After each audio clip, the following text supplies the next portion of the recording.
turned against him. In one case, a man and his son consumed the spinal fluid, so he's doing all that to save their lives. You can't really blame him. Just like the Marleyans do with families, the Jaegerists have pretty much taken his son's life hostage. Another Marleyan parallel is the armbands. Now people are wearing different colored bands to help identify them. White are early Jaegerists who get the advantages of switching sides sooner. The red are those who drank the blood and are now working for them. And it seems like the black bands are for people who drink the wine and don't know what's going on, and their side is probably unclear. It seems obvious that the methods the Jaegerists are using are definitely similar to the Marleyan methods, but do you think the same methods can be more or less justified depending on what the end goal is?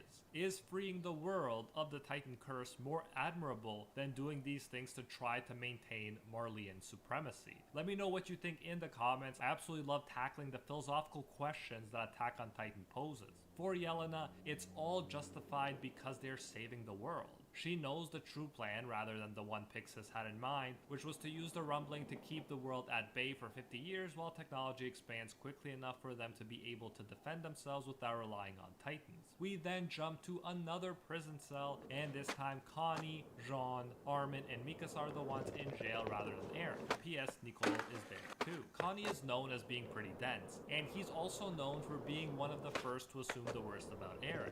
Here he again says that they know Eren is a total piece of crap, so it's not surprising to him that he would hurt the two people who care the most about him. But Jean, I think, is onto something when he says, and I quote, "If Eren was sane, he wouldn't do it without good reason," end quote. And this is the intelligent thing to conclude, especially given everything we know about Eren and his previous behavior. Even if he did hate Mikasa and Armin, it wouldn't serve his purposes to meet them just to tell them that. Rather, it seems more like the time Nicolo dissed Jean for being Eldian in order to save him from Zeke's spinal fluid. In my view, it wouldn't make sense if Eren's speech to Armin and Mikasa were his true and honest thoughts, and I'm glad Jean seems to have caught on to that as well. Another part which was interesting and kind of hilarious to me was the guy who kept calling out Nicolo for having the hots for Devil Spawn who reeked of potatoes. Let me know if I'm the only one who thought it was funny when Yelena just blew his brains out. She pretty much did what everyone else wanted to do there and then said, "There is no need for those who call you devils on this island." Yeah, Yelena is merciless sometimes, but I like that you can see she does have a strong sense of justice and isn't cruel just for the sake of being cruel. At this point, she tells them about the euthanization plan that Zeke has, assuring them that she doesn't want something hollow like revenge, but to end the cycle of hatred to save Eldia and even Marley. And although I can get behind ending the cycle of hatred, I just can't get behind their means to doing it. I think solving the problem by wiping out the Eldian race, peacefully or not, is ridiculous. However, Armin doesn't seem to think so and seems touched by the plan, finally having learned the truth. It's definitely not what he expected. I look forward to learning more about Armin's true thoughts about this plan. Then we have the Eren and Gabby scene, which is quickly interrupted by Peak showing up and shooting the guard. At this point in the anime, you gotta expect for people to just get shot out of nowhere. Again, I really like how in Attack on Titan, all this important stuff seems to happen in the background of the scene, like when Eren walked into the room while Armin and Mikasa were talking, or here where Peak just strolls in. It works really well, and I'm glad we don't get to see multiple close-ups of Peak approaching the room before she comes into it. The element of surprise is great, and I like the way these important moments tend to be understated rather than overemphasized. Long story short, Peak fakes being on Eren's side to get him to the roof. What is good about Peak is that she comes up with a convincing argument for why she would be on Eren's side, because he can help free all Eldians in Marley and around the world, including her father. As she points out to Gabby, after Eldians are no longer necessary to Marley because advanced military technology has made Titan powers obsolete, then Marleyans will erase them from existence, so they may as well strike back against Marley before that happens. And we'll get back to Peak, but I gotta say though, you not only notice how tall Eren is here compared to Peak, you also notice how much of a badass he is. Like for instance, when Peak is threatening to shoot him, he just walks into the gun and tells her to shoot, knowing that Marley would want him alive so they can take the power of the founder. This Eren is definitely not nice, but I really appreciate how badass he is, He has to be one of the coolest shonen protagonists, hands down. But yeah, when she's trying to trick Eren, Pieck is so convincing, you really aren't that convinced when she turns out to be on Marley's side after all. Why keep fighting for Marley when they take Eldian families hostage and treat them as devils?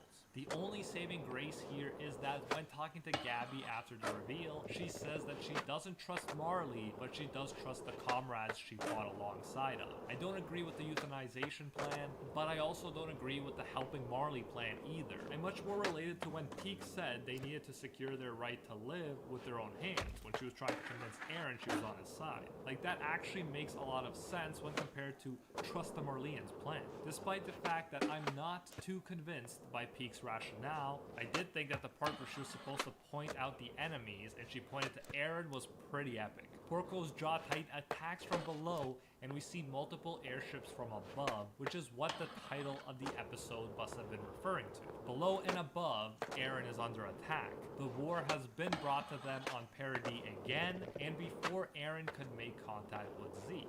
Eren avoids getting eaten by Porco and transforms, leaving the final battle in Attack on Titan to begin. The one that will decide it all. Who will win, and what will Eren do if he does win? It's truly a crazy moment, and things are going to be action-packed from here on out. The stage is set for Marley to try and get revenge for what happened against Liberio. Reiner is seen in an airship too. All the warriors have made it here for this final stand against Eren, the man who has turned himself into the enemy of the world and even tried to turn Armin and Mikasa against him too. Can't wait to see Eren's new combined Titan powers using the Warhammer and attack, and eventually perhaps the founding Titan power after he meets up with Zeke. We've entered the craziest part of Attack on Titan, and yet now we gotta wait, which is kind of weird. So let's get into when the next episode is coming out. This was called Attack on Titan Final Season, and we were expecting 16 episodes, and we got them, but we also knew this wouldn't be enough episodes to finish off the story. So some were saying there would be a movie to finish it off, or they'd rush the ending, or leave it undone, so you have to read the manga. But luckily, it turns out we will get more episodes. The only thing is, it looks like we'll be waiting until winter 2022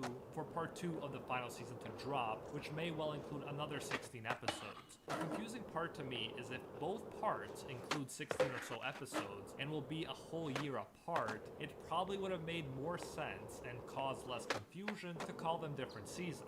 That would have been easier to understand in my view, but hey, not a big deal. I'm just very excited that they won't rush the ending, even if I will have to be more patient than I thought I would have to be to get the rest of the final season. And that is it, my friends. The last episode review for a while, it seems like. Make sure you are subscribed though and have that notification bell on, because the final chapter of the manga will come out any day now, so you won't want to miss that. The official ending of Attack on Titan is so insanely close. If you did enjoy this video and want to keep the Attack on Titan videos coming, the best thing you could do is Warhammer smash that like button until it's blue, and while you wait for the next video to drop, feel free to check out my growing Attack on Titan playlist, which includes videos about all Titan shifters, the Ackermans, and much more.